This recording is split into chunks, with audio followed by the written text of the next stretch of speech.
Hello বন্ধুরা, তোমরা সবাই কেমন আছো? আশা করছি তোমরা সবাই অনেক ভালো আছো। আমি ভালো আছি মোটামুটি।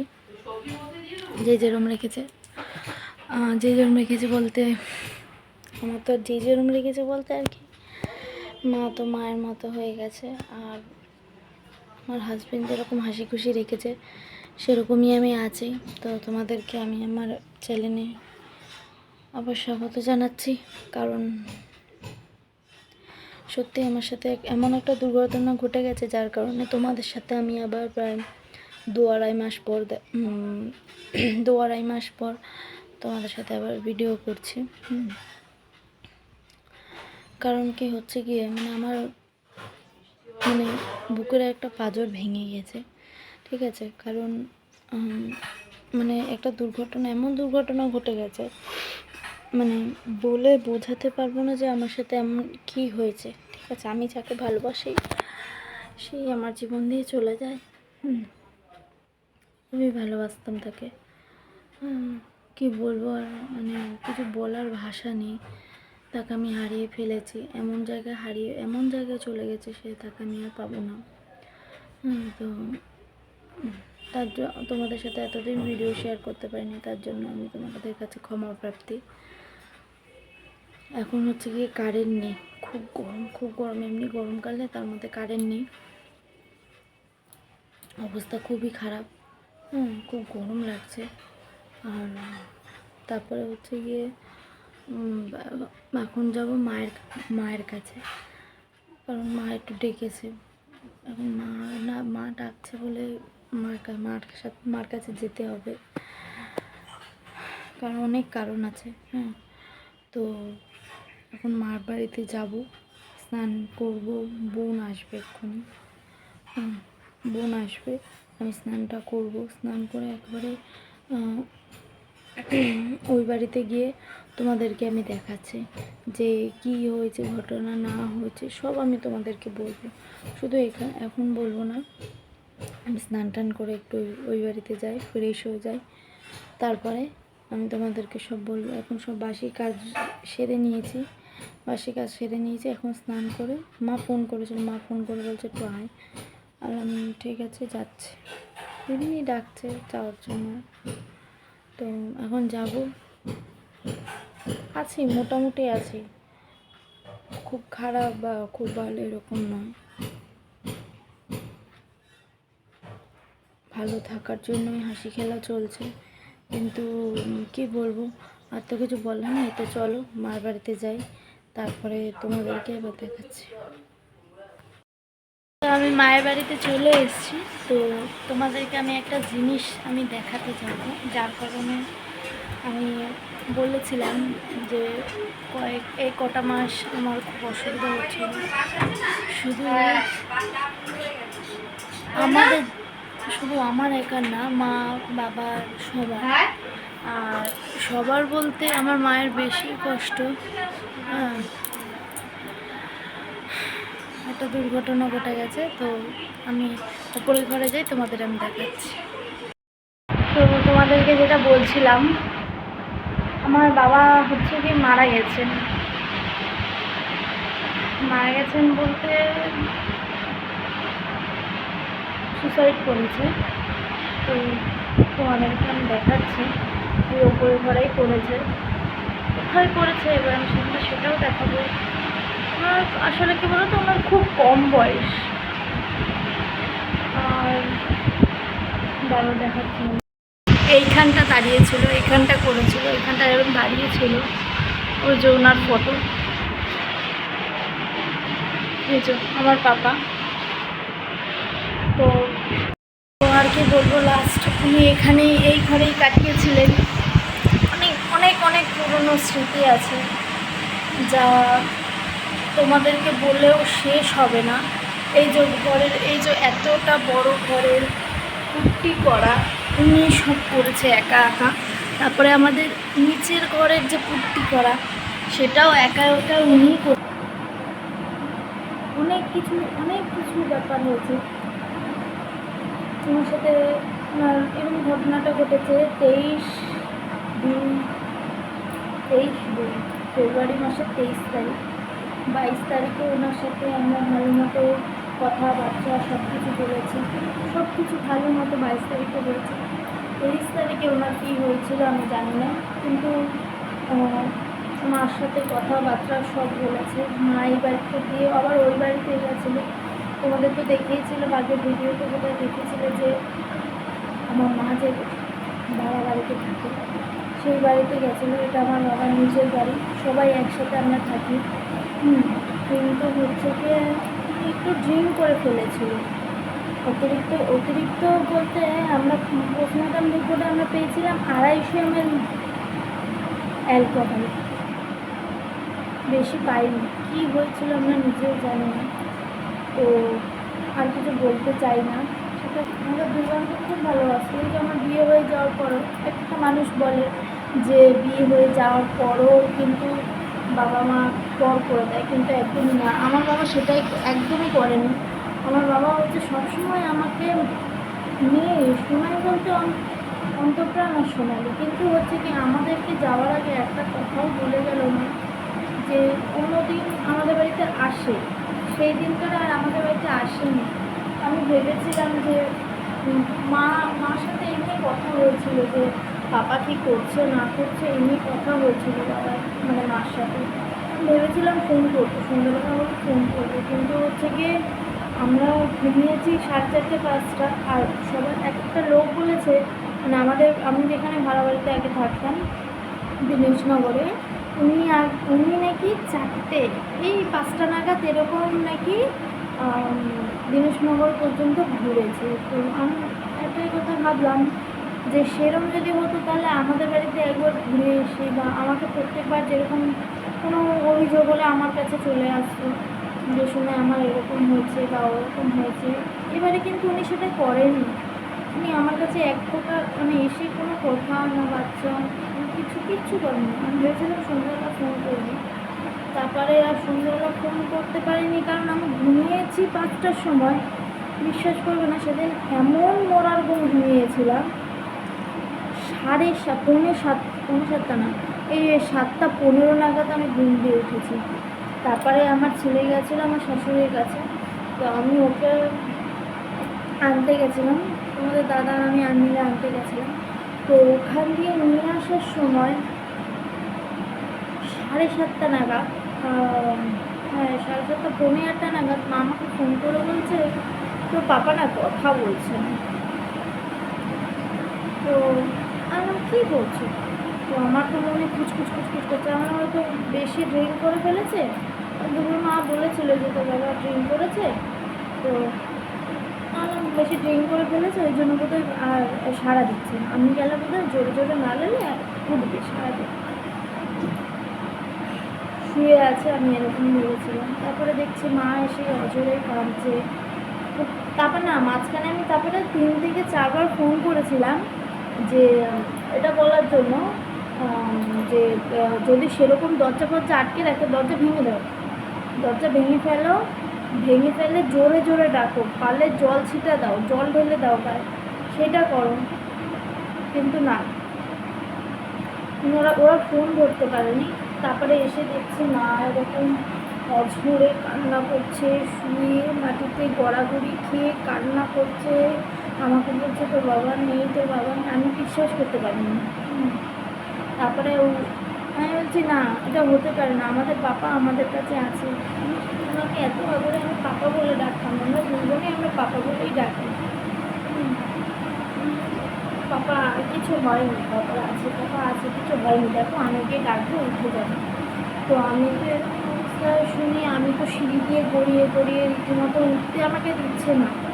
যিনি দেখেছিল প্রথমে এসে তিনি তো আমাকে উঠতে দিচ্ছিল না, তারপরে তোমাদের দাদা আমাকে উঠতে দিচ্ছিল না, তারপরে আমাকে পিছন দিয়ে মানে চেপে ধরেছিল যাতে আমি না উঠতে পারি। তারপরে উনি প্রথমে উঠেছিল, উনি মানে আমাদের আগে উনি ওঠে, তারও আগে উনি দেখেছে যে। তারপর আমি উঠে এসে দেখছি এরকমভাবে ওইখানটা দাঁড়িয়ে শুনছি। এসে দেখে না আমি পারিনি, কতবার ডেকেছিলাম বাবা বাবা বাবা, কতবার ডেকেছিলাম বাবা, আরে ওঠো, তোমার সময় এসছে বাবা, ওঠো বাবা, ওঠো, তাকাও আমার দিকে বাবা, ওঠো, আমি এসছি, সময় এসছে, ওঠো।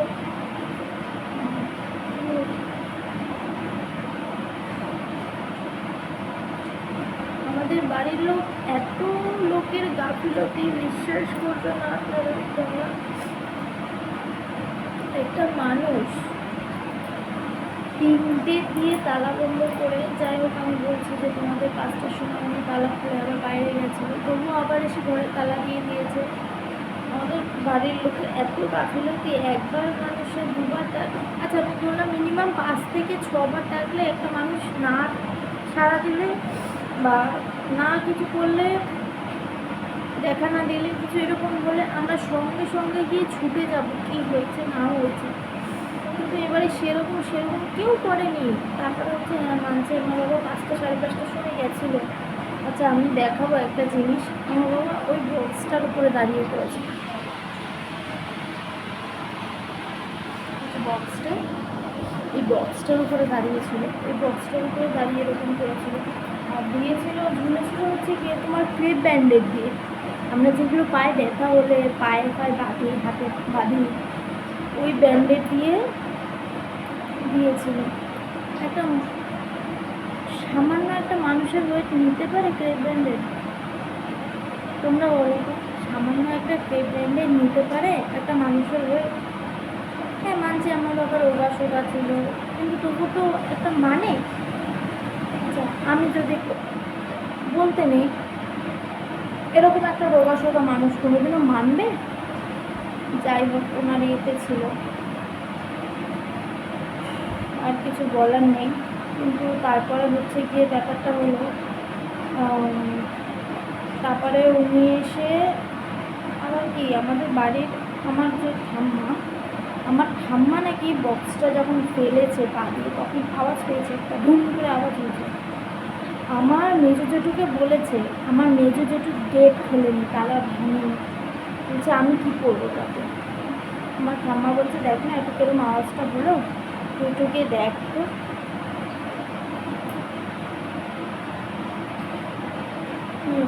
উনি দেখেন, বলছে আমি কী করবো।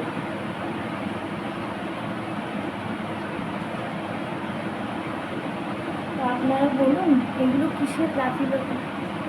আমার মারা ওই বাবার সাথে কথা বলে গেছে। এবার প্রত্যেকবার আমার বাবা কী করে কি, যে আমার বাবা কী করে জানেন তো, যে যদি ড্রিঙ্ক করে তো এই নেশাটা কেটে গেলে ঠিক চলে আসে, মার কাছে ঠিক ফিরে চলে আসে। মা ভেবেছে সেটা, সকালবেলা পাপা মাকে মাছের কাঁটা, ভেটকি মাছের কাঁটা, মাছ ফাছ সব দিয়ে এসছে। হ্যাঁ তোমাদেরকে বলেছিলাম যে আমার বাবা মাছ বিক্রি করতো, তো ওইসব মাছ ফাছ দিয়ে এসছে, দিয়ে এসে বলেছে অপর্ণা তুমি রান্না করবে, আমি এসে খাবো। সকাল দিয়ে অনেক গল্প হচ্ছে। অপর্ণা তো বলেনি, বোন ঘরে ছিল, মা গেছিলো টাকা তুলতে, সেইখানে গেছিলো বলে পাপার মাকে বোনকে জিজ্ঞেস করেনি যে তোর মা কোথায় গেছে বা কিছু। উনি আমাদের মাদের ঘরের ভাড়া থাকে, ওই বাড়িওয়ালার সাথে বাড়িওয়ালার সাথে মদ খেয়েছে বসে বসে। তো সে আর জিজ্ঞেস করে যাই হোক, বাড়িতে এসে তোরা এরকম আওয়াজ শুনেছিস, তোরা দরজাটা খুলিস না। তারপরে হচ্ছে গিয়ে গেট খোলে না, অনেকক্ষণ টাইম হয়ে গেছে, 6:30 7টা বাজে। 7টার সময় আমার ঠাম্মার খবরে ঠিকানা এসছে যে প্রশান্ত তো এখনো গেট খুলছে না, কেন গেট খুলছে না। তারপরে কি করেছে, ওই গোপাল জেঠু যে আছে, গোপাল জেঠু তোমরা যে, আমি বলছি আমাদের বাপের বাড়িতে জল দেয়, ড্রাম করে জল দেয়। তো ওনাকে জিজ্ঞেস করেছে, উনি ড্রাম নিতে এসেছিল, ওনাকে জিজ্ঞেস করছে দেখতো তালাটা নয়তো ভাঙতো, দেখতো প্রশান্ত কী করছে। উনি তা বলছে কী করে তালা ভাঙবে। তারপরে আমার মা যে ভাড়া বাড়িতে থাকে, সেই ভাড়া বাড়িতে এসছে। তারপরে বোন গেছে, তালা চাবি নিয়ে, এই বাড়ির তালা 2টো চাবি ছিল, একটা পাপার কাছে ছিল, একটা মাদের কাছে ছিল। তো বোনদের চাবিটা নিয়ে এসছে, তো মা বলেছে যদি কিছু অসুবিধা হয় আমাকে ফোন করবি। মা বুঝতে পারিনি যে এরকম একটা হবে। তো তারপরে বলে এবারে বোন বলছে আমার ভয় লাগছে, জেঠু অন্ধকার আছে তুমি যাও।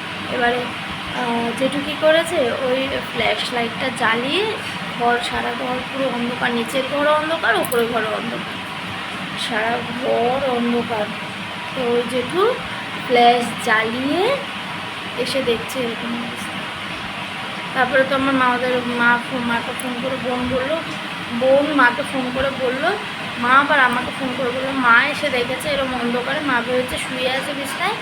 তো বোন মাকে বলেছে যে বাবা আর কথা বলছে না।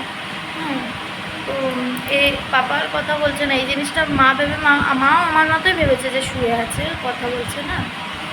তো মা এসে বিছনার দিকে তাকিয়ে আছে, অন্ধকার ঘরে একটুখানি একটু লাইট পড়ছিল। মা ভেবেছে বিছনায় পাপা শুয়ে আছে, কিন্তু লাইট জ্বালিয়ে এসে দেখছে মুখের সামনে, এই তো দেখো আমাদের সুইচ বোর্ডটা কোথায়, ওই যে সুইচ বোর্ডটা আর এখানটা চলছে। হ্যাঁ, সুইচ বোর্ডটা যে জ্বালিয়ে ঘুরেছে তখন দেখছে। মা ধরতে যাবে, তার আগে মা চিল্লে দিয়েছে ধরতে যাবে, তখন মিনামাসি এসে ধরে নিয়েছিল, যার কারণে আমরা আর ধরতে পারিনি। আমি তো ধরিনি। তো আমার লিটারালি তো ভয় লাগছে, খুব ভয় লাগছে। মানে আমি যে 2-2.5 মাস কি ভয়তে কাটিয়েছে তোমরা বিশ্বাস করবে না। আমি এমনি খুব ভীত, আমার বাবা মা সবাই জানে, আমার পাপা তো বেশি করে জানে যে আমার মেয়েটা, বড় মেয়েটা ভয় পায়, আমি এরকম করবো না। বা ওরা আমাদের খুব ভালোবাসে, কেন আমি এরকম করবো, এরপরে তার মাথায় আসেনি। তো তবু আমি 2.5 মাস আমি একটু ভয়ে কাটছি। আমি তো প্রথম 5-6 দিন আমি একদম একা থাকতে পারছিলাম না। নিজের ঘরে গেলে খুব কান্নাকাটি মানে কান্না বেরিয়ে যেত, আপনি হাত পা কাঁপতে আমি পারতাম না।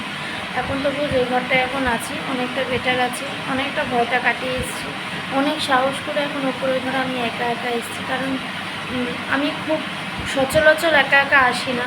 যেহেতু আমি জানি আমার পাপা আমার বেস্ট পাপা, আমার পাপা আমাকে কোনোদিন ভয় দেখাতে পারবে না। আমার পাপা আমার বেস্ট পাপা, আমার পাপা আমার কোনোদিন ভয় দেখাতে পারবে না। তিনি আমাকে খুব ভালোবাসত, কোনোদিন ভয় দেখাতে পারবে না। যার জন্য আমি ভয়টা কাটানোর জন্য আমি একা করতে এসেছি। তো চলো, তোমাদেরকে তো মানে মার সামনে বলতে পারবো না, তো তোমাদেরকে এমনি ওপরে ঘরে এসে বললাম। আর মার সামনে বললাম, মা কান্নাকাটি করবে। তারপরে হচ্ছে গিয়ে দেখো, মানুষকে বাঁচতে হবে, হেসে খুলে বাঁচতে হবে। আমাদের বাঁচতে হচ্ছে এরকম করে, কারণ মারা রীতিমতো বাড়িতে ভয়তে থাকছে, কিন্তু কী করবে, একটু হেসে খুলে বাঁচলে যে বাড়িতে ভালো মতো থাকতে পারবে। তো যেই কারণে একটু হাসছি, খুলছে, মানে নিজের মনকে ভোলানোর চেষ্টা করছে এগুলোর দিক দিয়ে। তো যার জন্য তোমরা যদি ভেবে থাকো যে না তোমার মা তো ভালোই আছে, দেখলাম না, মনকে ওরা সান্ত্বনা দিচ্ছে, মানে পারছে না এসব মেনে নিতে, যার কারণে আমিও এরকমই থাকছি। আমিও পারছি না, যখন মনে করছে খুব কান্না পাচ্ছে, কাঁদতে পারছি না। আমি যেদিন এরকম হয়েছে না, আমি কাঁদতে পারছি না, আমার এত মাথা যন্ত্রণা করছে। আমার একটু কাঁদলে শ্বাসকষ্ট হয়, মাথা যন্ত্রণা করে, আমি পারি না। যার কারণে আমি যতটা পারি শান্তভাবে থাকতে পারি। আর এই দেখো, এই যে এইখানটা আমার এই পায়ের এখানটা প্যান্ট সব রেখে গেছিলো, মানে মাঝে বিক্রি করেছিল, সে বিক্রির যে পুঁজির টাকা, সেই প্যান্ট জামা, লাস্ট যে প্যান্ট জামাটা পরেছে, প্যান্ট জামাটা পরে মাছ বিক্রি করে যেটা করেছে, সেই প্যান্ট জামাটা এখানটা খুলে রেখেছিলো, পুঁজির টাকা পয়সা সব রেখেছিলো। হাফ প্যান্ট একটা এখানটা দাঁড়িয়ে, একটা হাফ প্যান্ট পরে পুরো লিটারেলি পা ভাঁজ হয়ে গেছিলো, মানে হেডব্যান্ডের তো ঝুলে গেছিলো, ভাঁজ হয়ে গেছিলো, মুখ দিয়ে লালা বেরিয়ে গেছিলো, পুরো স্টিল হয়ে গেছিলো, মানে অনেকক্ষণ আগে জিনিসটা হয়ে গেছে, শেষ হয়ে গেছে।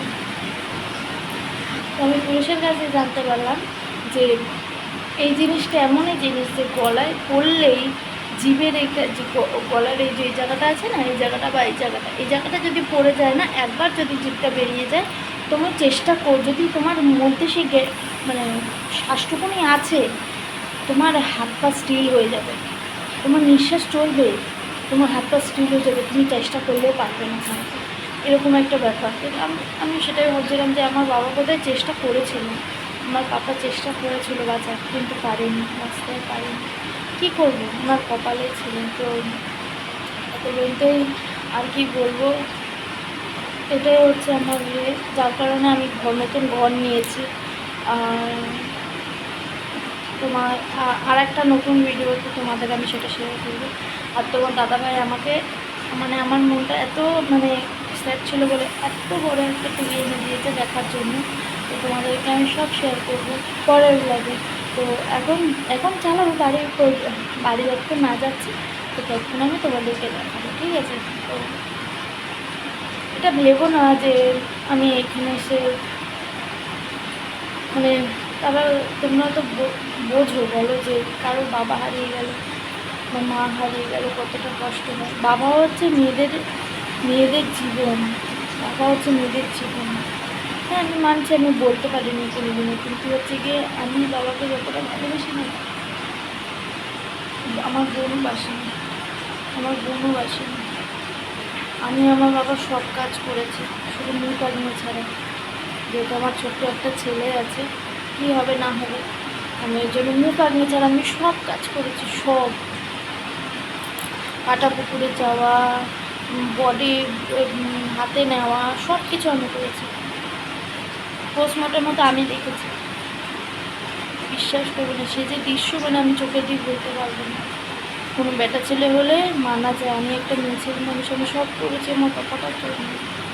যেহেতু আমি বড় মেয়ে, আমার একটা দায়িত্ব আছে, আমি কিচ্ছু এসব কিচ্ছু নেই, শুধু টাকার ওপর আমরা টাকা ঢেলে গেছি এটার জন্য, শুধু বডিটা নেওয়ার জন্য। 20,000 টাকা তো মোটমাট শ্মশান পর্যন্ত রয়েছে, যেদিন থেকে এসব ঘটনা হসপিটালের থেকে শুরু হয়েছে, ওখান দিয়ে ওই 1-2 দিনের মধ্যে 20,000 টাকা শুধু আমরা বডির পিছনে ঢেলেছি, বিশ্বাস করবেন না। তো আর কি বলবো, যাদের হয়েছে তারা জানো অবশ্যই। তো চলো আবার গিয়ে নিচে গিয়ে আমরা খেয়ে দিয়ে উঠলাম, খেয়ে দিয়ে উঠে এই শুলাম। তো আজকে আমার রান্না করেছিল শাক ভাজা, চাটনি, তারপরে মাংস করেছিল। তো ওটাই খেয়ে দিয়ে উঠলাম, এখন শুলাম, একটু ঘুমাবো কালকে, কারণ আমাদের 3 ঘন্টা ওখানে 3-4 ঘন্টা প্রায় আমাদের রাত্রেবেলা কারেন্ট ছিল না, তো ঘুমাতেই পারিনি। এমনি গরমকাল, তার মধ্যে আরও গরমের মধ্যে ঘুমই আসেনি। তো তার কারণে আর কি, আর ভোরবেলা এই 4টে নাগাদ গিয়ে ঘুমিয়েছিলাম। তোমাদের দাদা তো বেড়ায় 3-3:30 নাগাদ এরম বেড়ায়, তখনও তো জেগে থাকতে হয়।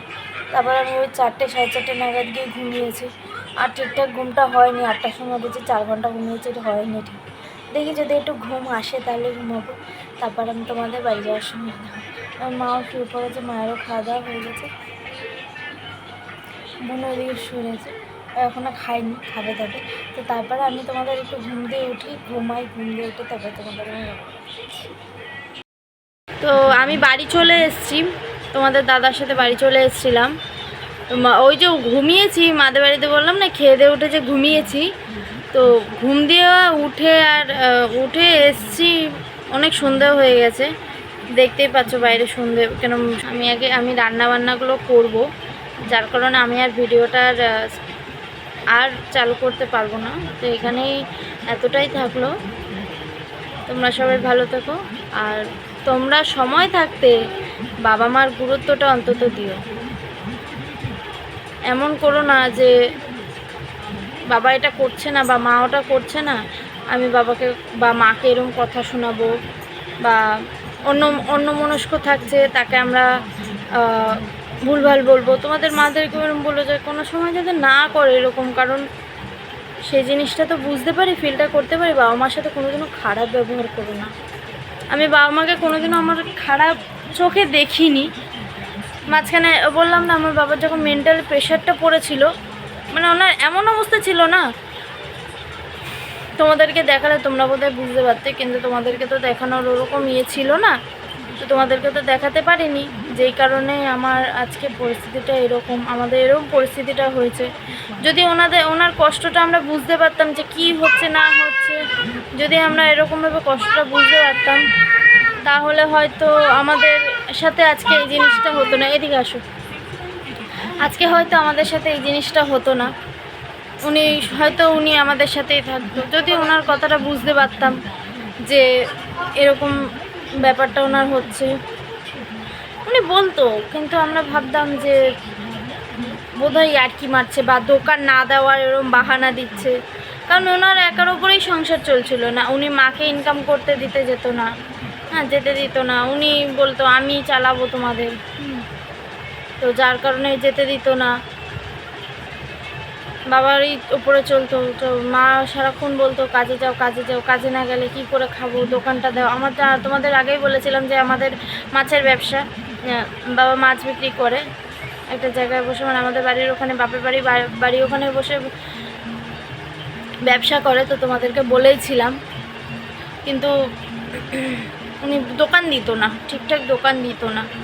তো উনি বলেছিল যে আমার ভাল লাগছে না, আমি দিতে পারছি না, আমার অসুবিধা হচ্ছে। কি অসুবিধা হচ্ছে, কিসের জন্য হচ্ছে, কিছু বলতো না। হসপিটালে যাবে না, তারপরে ধরো কোনো ভালো জায়গায় নিয়ে যাবে না, মানে এরকম একটা পজিশনে চলে গেছিলো। খালি বলতো আমার ভাল লাগছে না, আমার ব্যথা আমি বুঝি, যার হয় সেই জানে। আচ্ছা বলুন তো আপনারা, যারা না বলবে, মুখ ফুটে যদি কেউ না বলে, কি করে বুঝবো, কি করে? আমার বাবা মা কোনোদিনও ভিডিওতে আসতে চায়নি, ওনাদের লজ্জা করতো। বাবা তো আসতোই না, হ্যাঁ। মা যাও আসতো, মা ফটো তুলতো, কোনোদিনও ভিডিওতে আসেনি, খুবই লজ্জা পেত। আমার মা বাবা অহংকার করে বলতো, কোনোদিনও আমার বড় মেয়ে আমাদেরকে কোনোদিনও গালাগালি বা উঁচু গলায় বা কোনোদিনও খারাপ কথা, কোনো দিন আমি এরকম করিনি। কিন্তু হচ্ছে কি, যার কারণে এই জিনিসটা হলো, তো আমরা কিছুই বুঝতে পারলাম না। তো সেই অবস্থাতেই আমাদের এখন চলতে হচ্ছে। মনটা এরকমই খারাপ, কিন্তু তবু মন ভালো করার জন্য তো কিছু তো করতে হয়, যার জন্য আমাদেরকে এরকমভাবে বাঁচতে হচ্ছে। আর কিচ্ছু করার নেই, এরকমভাবে বাঁচতে হচ্ছে। তোমরা যদি মনে করো যে একটা মানুষ মরে গেছে তার জন্য তোমরা এরকম করছো, কিন্তু না, আমাদের এরকমভাবে বাঁচতে হচ্ছে, কারণ আমরাও তো কুকুরে কুকুরে মরবো। নাহলে এত যদি ভাবনা চিন্তা করি যে মানুষটাকে এত ভালোবাসতাম, কুকুরে কুকুরে মরে যাবো, আর কিচ্ছু না। যার কারণে আমাদের এরকমভাবে বাঁচতে হচ্ছে। তো চলো, ভিডিওটা এতটাই পর্যন্ত স্টপ করলাম। এরপরে ভিডিওতে আবার তোমাদের সাথে দেখা হচ্ছে।